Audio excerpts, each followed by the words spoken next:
Let's sing and lift up the Lord this morning. We're so glad you're here. It's the song of the redeemed, rising from the African plain. It's the song of the forgiven, drowning out the Amazon rain.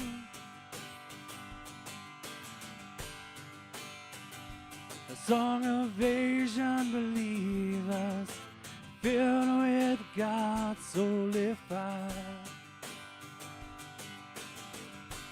Every tribe, every tongue, every nation, a love song born of a grateful choir. Come on, let's sing it out. It's all God's children singing glory, glory. Hallelujah, He reigns. It's all God's children singing glory, glory. Hallelujah, He reigns. So let it rise above the four winds, caught up in the heavenly sound. Praises echo from the towers of cathedrals, the faithful gathered underground. Of all the songs sung from the dawn of creation, some were meant to persist. Of all the bells rung from 1,000 steeples, none rings truer than this. Here we go. It's all God's children singing glory, glory. Hallelujah, He reigns. It's all God's children singing glory, glory. Hallelujah, He reigns. It's all God's children. It's all God's children singing glory, glory. Hallelujah, He reigns.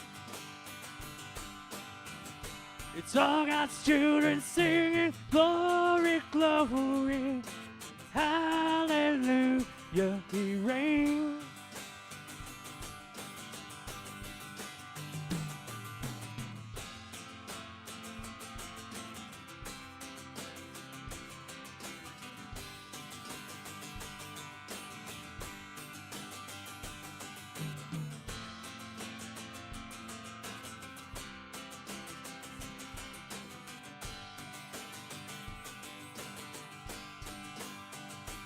All the powers of darkness tremble at what they've just heard. As all the powers of darkness can drown out a single word. It's all God's children singing glory, glory. Hallelujah, He reigns. It's all God's children singing glory, glory. Hallelujah, He reigns. It's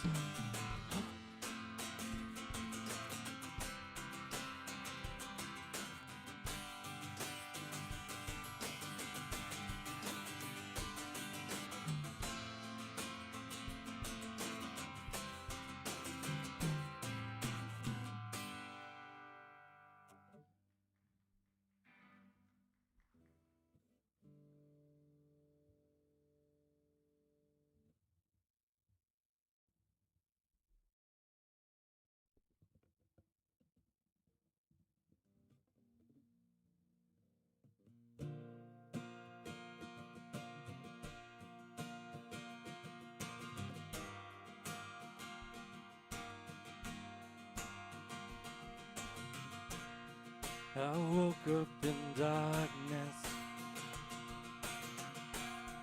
surrounded by silence. Oh well, Where have I gone?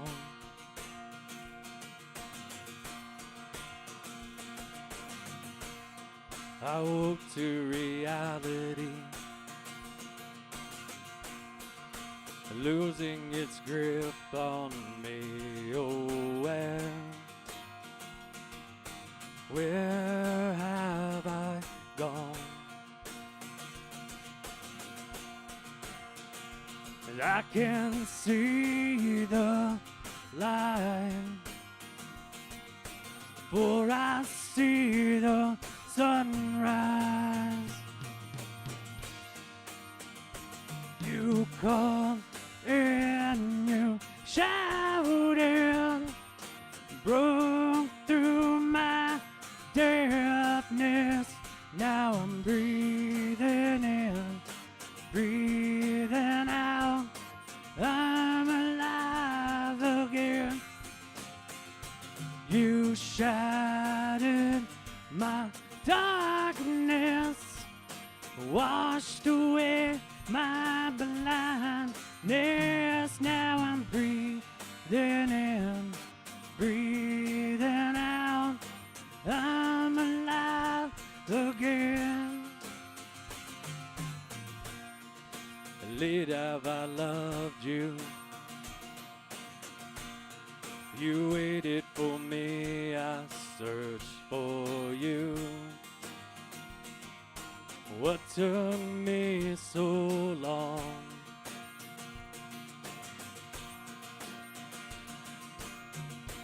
I was looking outside, as if love ever want to hide. Finding I was wrong. I can feel the wind, for it hits my skin. You called and you shouted, broke through my darkness. Now I'm breathing in, breathing out. I'm alive again. You shattered my darkness, washed away my blindness. Now I'm breathing in, breathing out. I'm alive again.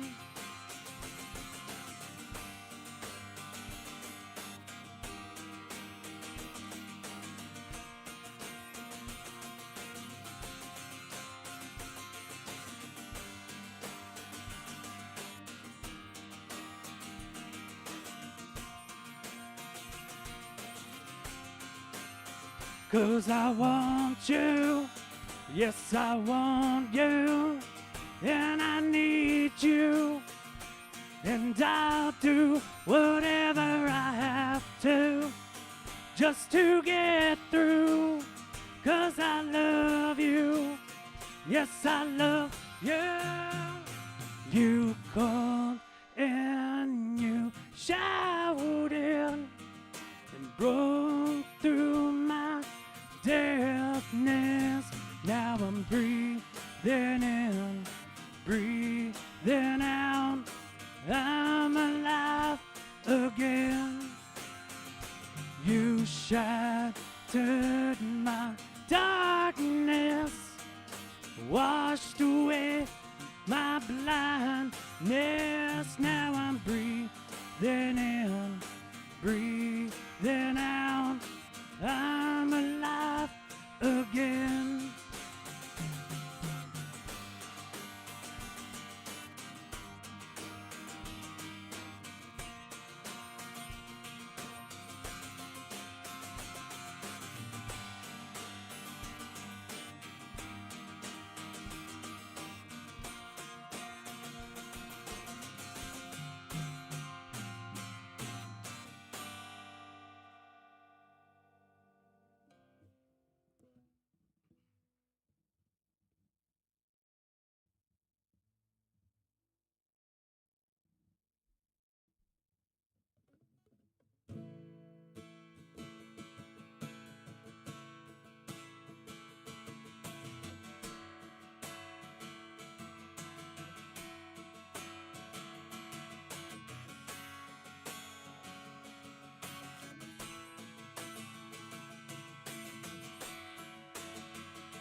Great is your faithfulness, oh God.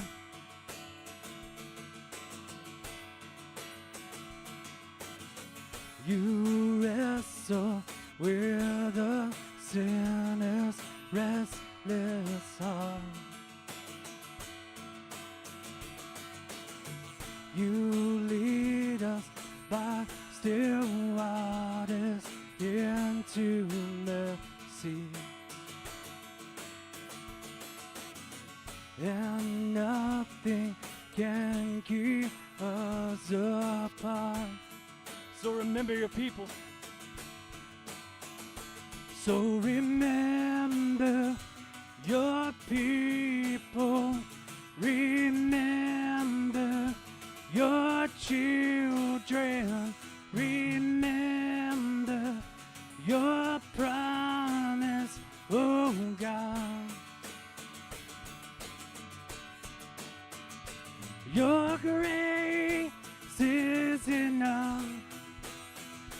Your grace is enough. Your grace is enough for me.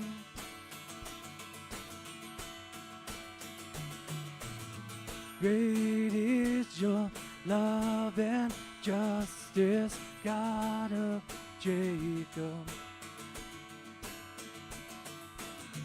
You use the weak to lead the strong.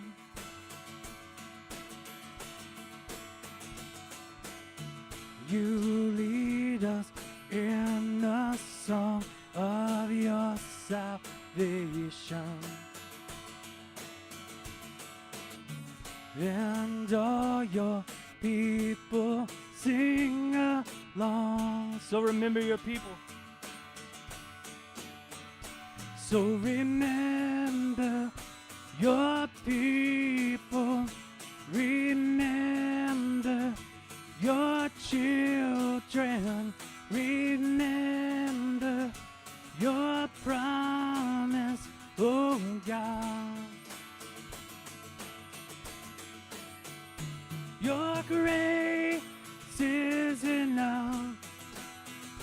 Your grace is enough. Grace is enough for me. Your grace is enough. Heaven reaches out to us. Your grace is enough for me.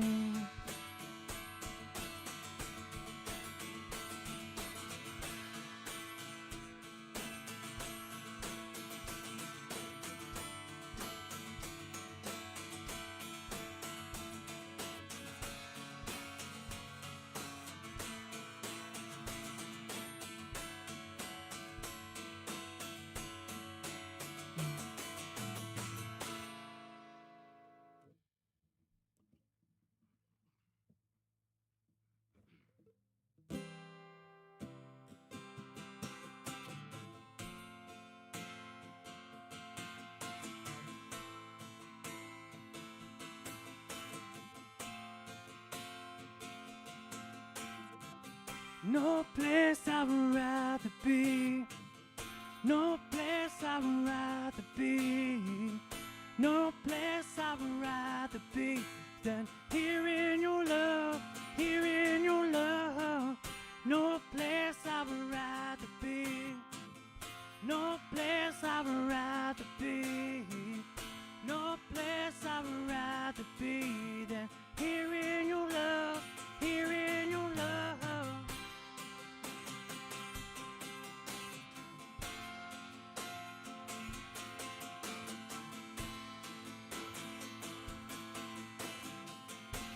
No place.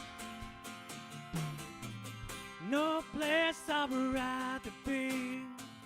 No place I would rather be. No place I would rather be than here in your love, here in your love.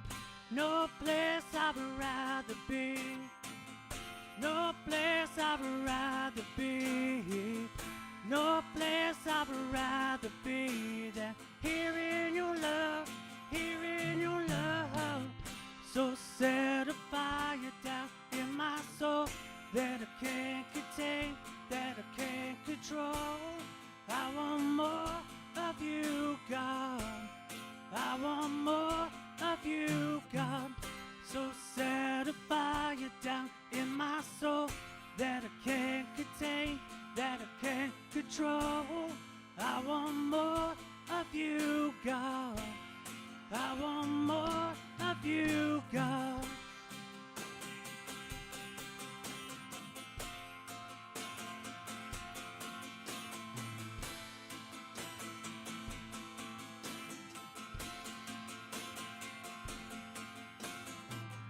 So set a fire down in my soul that I can't contain, that I can't control.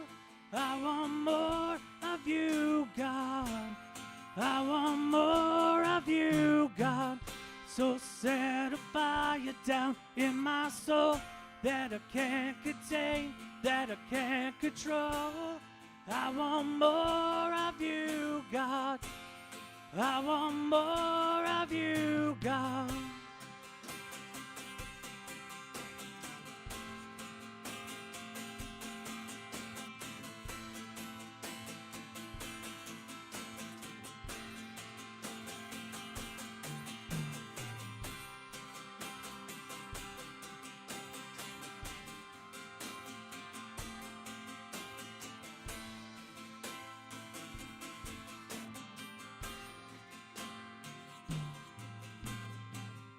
No place I would rather be.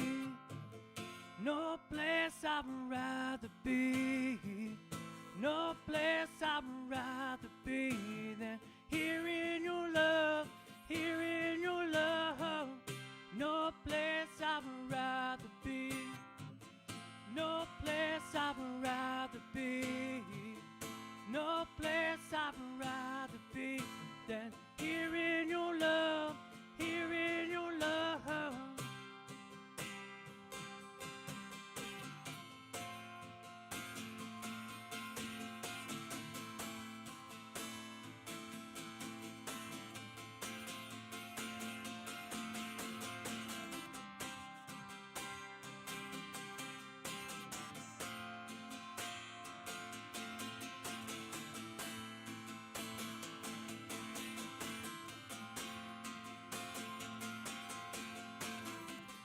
I want more, I want more, I want more, I want more, I want more of you.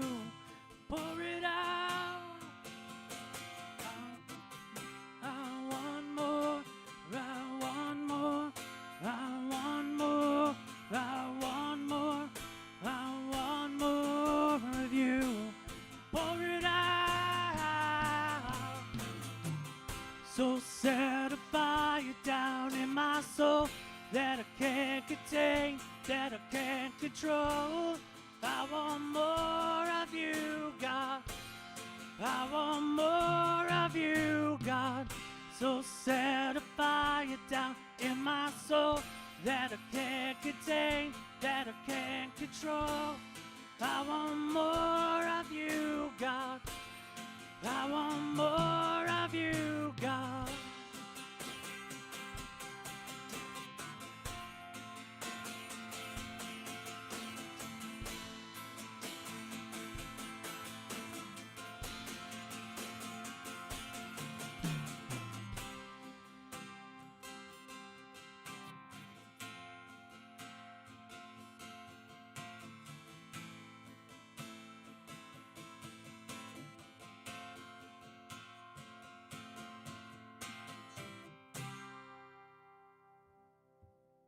Amen. You can lift up a shout to the Lord, have a seat.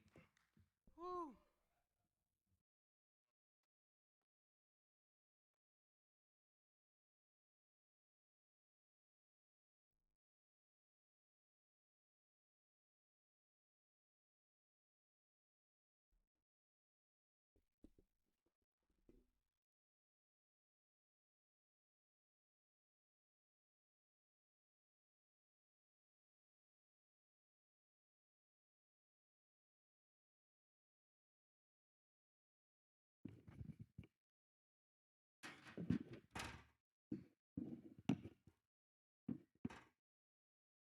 poor Jagger.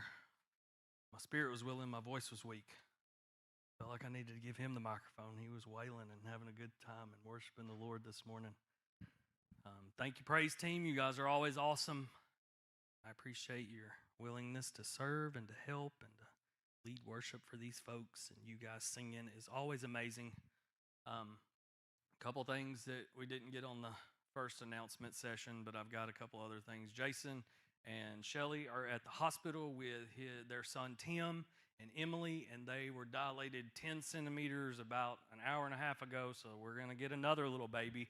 Poor Creek, he was the lead baby for like 10 whole days. But that one's on its way pretty soon, so y'all keep them in your prayers. This thing coming up on Wednesday is going to be so much fun. We're going to go 6 to 8. If you want to help, and we want you to, then be here at 5. We're going to have sign-up sheets back there on the back. We're needing about 6 different games, and if we have more, then that is plenty and perfect and wonderful. I'm going to do a cakewalk, and so guess what I need you to do? Bring me a cake. You can go buy you a cool cake at the Walmart or the Kroger's, and if you don't want to mess with the cake because you're scared you'll lose it, then just buy a box of Little Debbie's and bring them. And I'm going to put the songs out there, and we'll have a cakewalk, and we'll sugar these kids up real good, and that'll be fantastically fun for you when you get home about 8:30, and it's time to go to bed because you got school tomorrow. So we're going to need games. We got to need cakes. We're going to have free haircuts inside with our local barber / haircutting lady, Grace. And so if you need a haircut, Jagger, then you can come and get your haircut. And we're going to have chips, and we're going to have hot dogs, and we're going to have waters. And so it is going to be super duper duper fun. I got to find my Dracula so he can point the way for everybody to come in and park. It's been a crazy week. Dale talked about it or prayed about it in his prayer about the guy that lost his son, and that guy's name is Jesse Turner, and he has spoken here numerous occasions. We've been friends for a pretty good while, and we found out early Thursday morning that he had lost his son Nolan in a tragic car wreck, and his daughter is doing okay. They were leaving yesterday when Becky accidentally called him, and he called her back because that's how he rolls. But he said they were fixing to come home from the hospital. It was her birthday yesterday.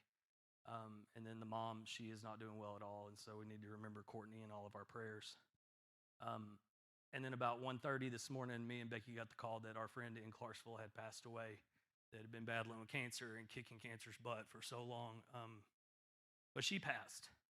And so this morning, I wanted to come in here and talk to you about God's love and just have like this really good, feel-good message. And then at 1:30 when we got the call, I laid there. I thought, man, it's just going to be like there's an elephant in the room, because a lot of us are connected to Jesse, and we spent time with him, and we know his heart and how much he loves the Lord, and really how much the Lord loves him. And there is no good answer for why tragedy strikes good people. People ask me all the time, they're like, why does bad things happen to good people? And it seems like good things happen to bad people. And the only answer that we have is that this is a fallen and it's a broken world. And it's not what God had intended or planned, but sin came in, it's messed it all up. And so that's why we hold on to Jesus, the rock of our salvation, is because we know that he's going to get us through this. And if we don't get through it on this side of heaven, we'll get through it on the other side.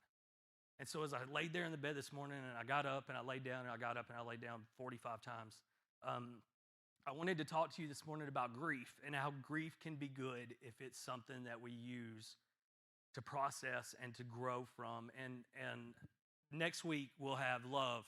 We're going to talk about love for weeks because love is so deep and love is so amazing. But I think this week we really just needed to focus on the fact that we all have these times where grief hits us, it messes with us, and it hurts us, and there's no getting around it, but there is ways to get through it.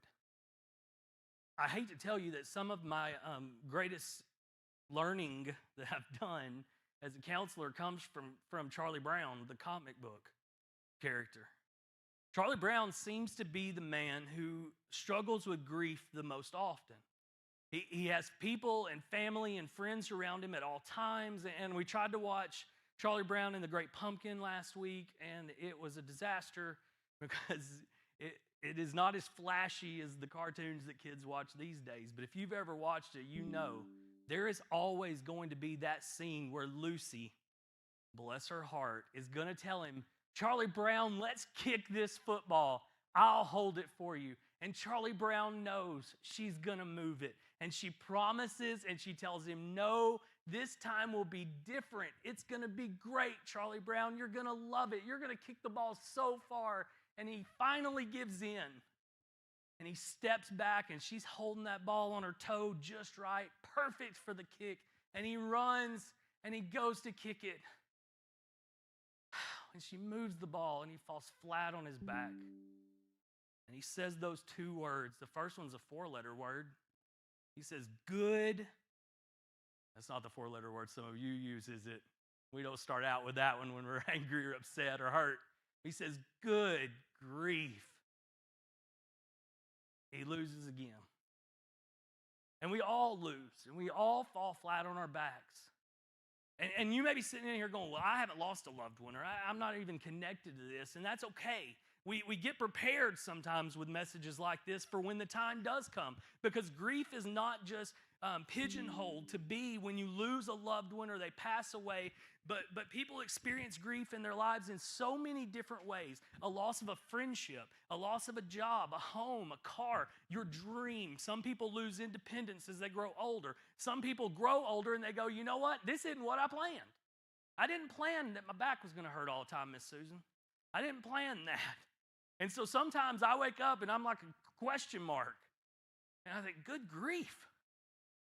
We all struggle and we all find ourselves locked in grief sometimes. And this is not something that should catch us off guard, but it is something that we have to deal with. Pastor Rick Warren says, if we don't let grief out, then we will act out in unhealthy ways. That if we don't get grief in and through us and out of us, then what happens is we'll start acting out and we'll start getting into some sinful and bad situations. And so when grief comes along, we can't just lock it down and think it'll finally go away, but we've got to move through it. One of the wisest men on earth other than Jesus was King Solomon, and he writes in Ecclesiastes, and listen, you know all these verses, you've heard them. You've heard them at funerals, you've heard them at different times in the church, but in Ecclesiastes chapter 3, he says this, for everything there is a season, a time for every activity under heaven, a time to be born and a time to die. There's a time to plant, a time to harvest, and a time to kill, and a time to heal. There's a time to tear down, there's a time to build up, there's a time to cry, and there's a time to laugh. There's a time to grieve, and there's a time to dance, and there's a time to scatter stones. One version says there's a time to throw stones. And I love that verse because there's sometimes I want to throw some stones. And there's a time to gather stones, a time to embrace, and a time to turn away, and a time to search, and a time to quit searching, a time to keep, and a time to discard or throw away. There's a time to tear, and a time to mend, a time to be quiet, and a time to speak, a time to love, and a time to hate, and a time for war, and a time for peace. And we all have these times in our lives, and we don't get to pick when the clock turns to different spaces, but we all know that we have these times where we have to slow down and feel the emotions. Paul writes in Romans, he says that we grieve with those who grieve, and we are happy with those who are happy. We rejoice with those who rejoice. We know people, we spend time with people, we love them enough that when they're happy, we're happy too. But when we truly care, Jagger, about folks, that's when they mourn, and we come alongside of them and we put our arm around them and we say, you know what? My heart is broken for you too. This is a core value for a person who wants to grow up to look like Jesus, who wants to grow in their maturity as Christ followers, to be able to come alongside of folks and say, you know what? I can tell that you're in mourning and I want to join you because I don't want you to be alone. The problem is there's really only 3 things that would stop you from mourning with someone who is mourning. And that would be, number 1, if you're out of touch with reality. You just walk around with like a rainbow around you and you can't see outside of it, and you've lost touch with what's going on with the people who are around you. You've lost touch with reality. Another thing that happens is you get out of touch with your emotions. That you're going to be happy, dadgummit, and nobody's going to bring you down. And if they do, then you're just going to stay away from them. I don't want to feel bad emotions. I only want to have good ones. And people get out of touch with their emotions, or they just become blah. They're not really happy or sad. They're just blah. The third one is this one, and this is the saddest one of them all. The reason why you don't mourn and people can't mourn with others is because they really just don't care about other people. You see people mourning and you say, well, I'm glad it's not me. Sorry for them. And so for us as Christ followers, we can't be happy all the time, but what we have to do is we have to come along folks who are happy, and we love them. And we're happy with them. But those who are grieving, who are broken, we grieve and we're broken right alongside of them. On Thursday, I didn't know what to tell Jesse. In those moments, I don't really know what you say. I talk to people who are dying all the time. I talk to people who have lost loved ones all the time. And for him, I had no idea what to say. And my text message was very short. And the first line said, my heart is broken for you. Because it is. And so we come alongside of folks, and when they mourn, we mourn. And when we handle our grief and we handle good in a good way, what we see is that we are more healthy, that we're spiritually more healthy, that we're mentally more healthy, that we're physically even more healthy. When we're able to process what's going on in our grief and in our lives, we can go forward. Back to Charlie Brown. Charlie Brown has Lucy, who is his nemesis. I mean, Lucy's always the one that's kind of causing trouble. And if you've ever seen the cartoon, it's so fantastic, or read it in the newspaper. The newspaper is this big white thing that you get, and it has black writing on it most of the time, and you unfold it. It's big pieces of paper, and there's stories in there. Most of them are probably true, as long as you're not like a diehard Trump follower, then you just think everything's fake news. But these newspapers write things in them. They're old-timey, and they used to have cartoons in them. And one of them was Charlie Brown. And Lucy would give him advice. And you would see, she would build like this, it looked like a lemonade stand. And on the front of it, she would say, advice for 5 cents. And I would read that, and as I grew older, I started to think, you know what?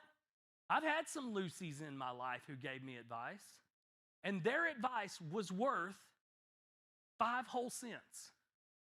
I would get such bad advice from some folks who were just like, this is what I want to do. I want to help you. Let me tell you how to be helped. And they gave me 5-cent advice.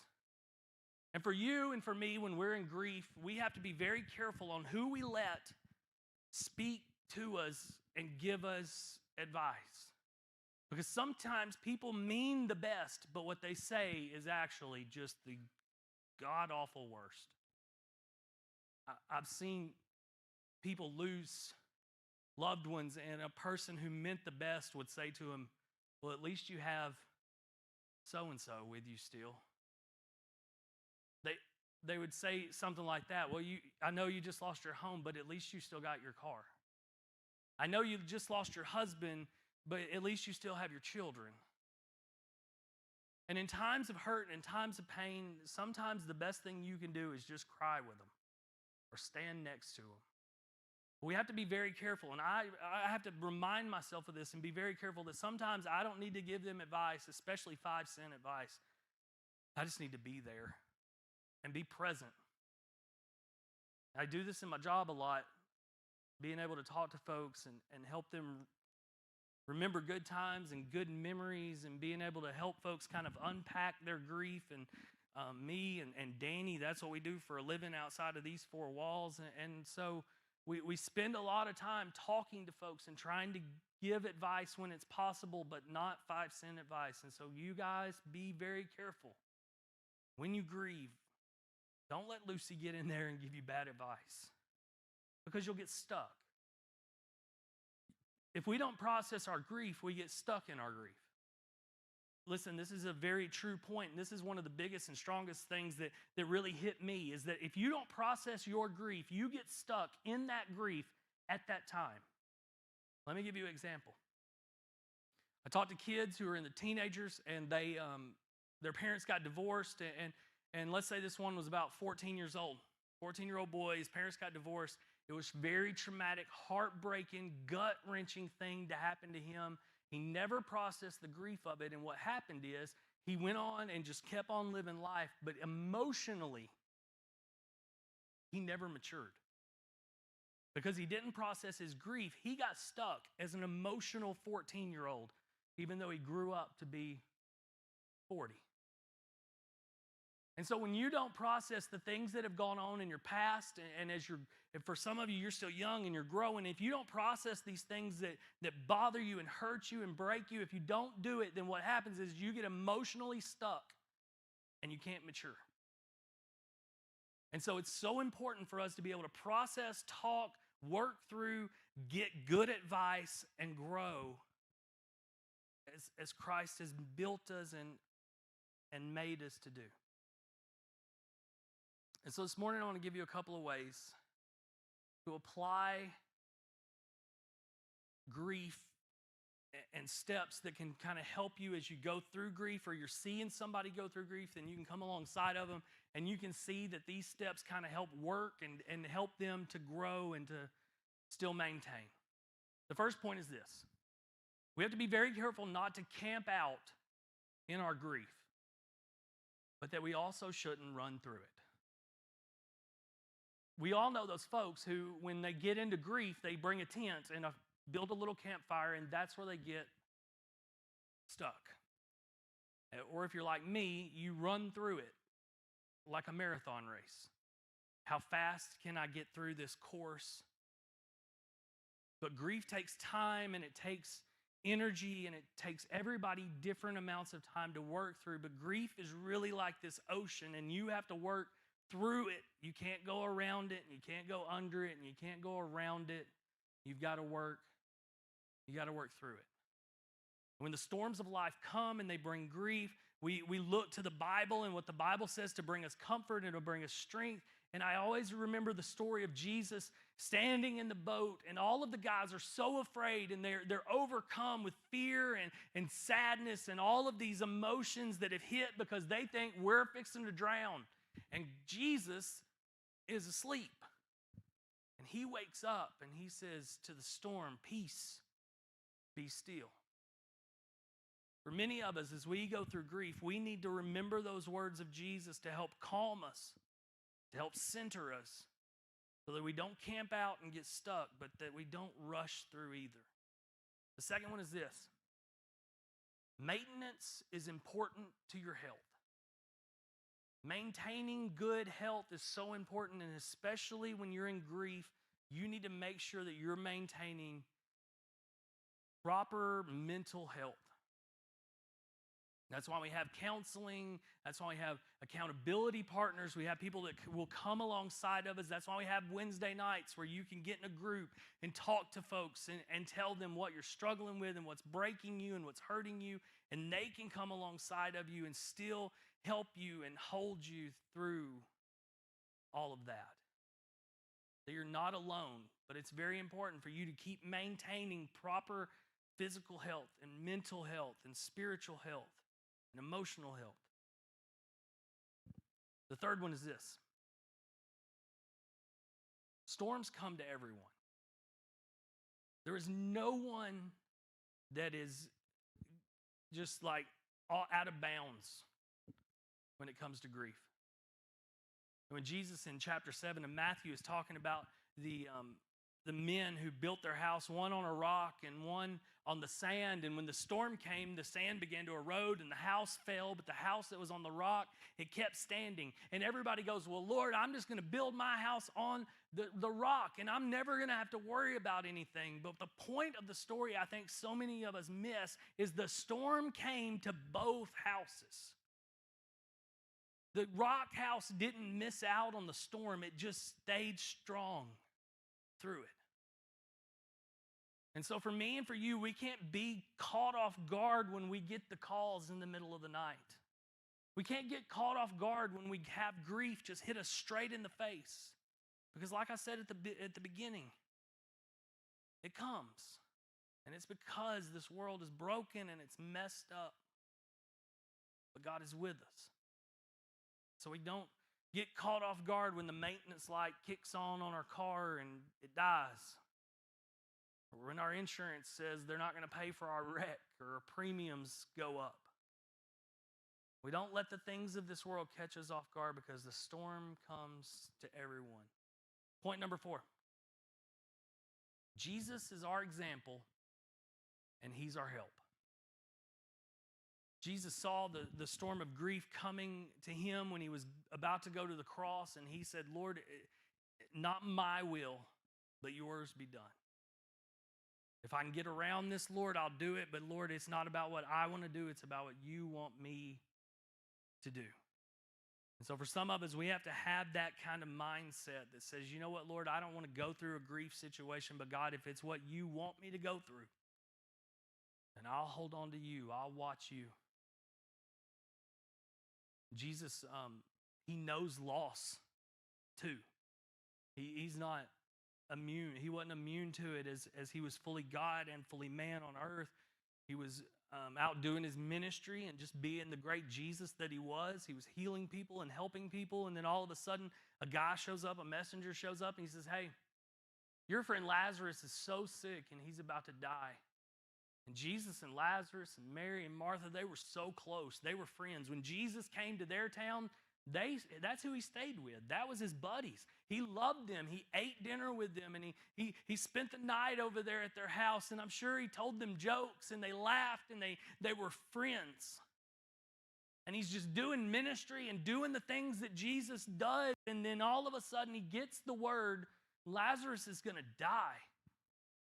And Jesus finishes up his ministry, and it takes him a little while. And by the time he gets to Lazarus, he's been dead for a while. He's already put into the tomb. If you read the King James Version, it says that he already stinketh. And inside of that little story is a little bitty verse, the shortest verse of the Bible. And it says that Jesus wept. Jesus brings Lazarus back to life, but Jesus took time to feel that pain. And maybe he cried because he knew that Lazarus was going to have to die again because he was going to bring him back to life. Who knows? But Jesus stood there with the other Jewish ladies and men crying over the loss of this man, and Jesus cried too. He knows what it feels like to be in grief. And God knows what it feels like. And so we see Jesus and we see him as our example. We see him as our help because he says in Matthew 28:20, he says, be sure of this, I am with you always, even to the ends of the age. So we're never alone in grief. He understands where we are. He's with us where we are. And he'll never leave us. The last one is this, and then we'll get out of here on this fantastically fun and happy message. Point number 5, we stand strong. We stand strong in grief. The first thing that I wanted to do after getting the news at the end of this week was to start worrying about everything in the world that I could worry about. What about my kids? What about Lucy and who she's riding with, or Bo and where he's going, and all of these things. And this verse from 2 Timothy 1:7 came. And maybe this is something that you need to write and put on your dashboard, or maybe the door before you leave the house, or maybe on the headboard at home so that you wake up and see it when you wake up next to your alarm clock or your phone. Maybe it needs to be on your phone as your screen protector, or your not screen protector, your home screen. 2 Timothy chapter 1, verse number 7. Paul writes to Timothy and he says this, 2 Timothy 1:7. For God gave us a spirit, not of fear, but of power, love, and self-control. I can't worry about the what ifs. My boss lady says that we don't lend worry to something that we can't control. One of the wisest counseling things I've ever gotten from somebody. We do not lend worry to things that we cannot control. And so when you get a spirit of fear, come on, Jagger, when you get a spirit of fear, you have to realize that God did not give us a spirit of fear. And so you have to ask yourself, where is this coming from? Because it's not from Him. So it's either from you or it is either from the devil or Satan or the demons or whoever. They're trying to scare you into not being who God created you to be. And so we stand strong because God didn't give us a spirit of fear. Power and love, self-control. And so we're in grief. And me and Becky's going to be there for a little bit. And I know that you guys love us and you're going to help us and come alongside of us because that's what you do. And then when we celebrate, you'll be right there to celebrate with us because that's what we do. And when you're broken, we're going to come alongside of you because that's what we do. And if you're going through grief right now, I'm sorry. Nobody wants to, but we all have to.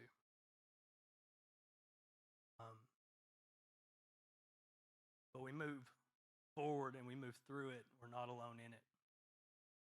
So this morning, if you'll stand.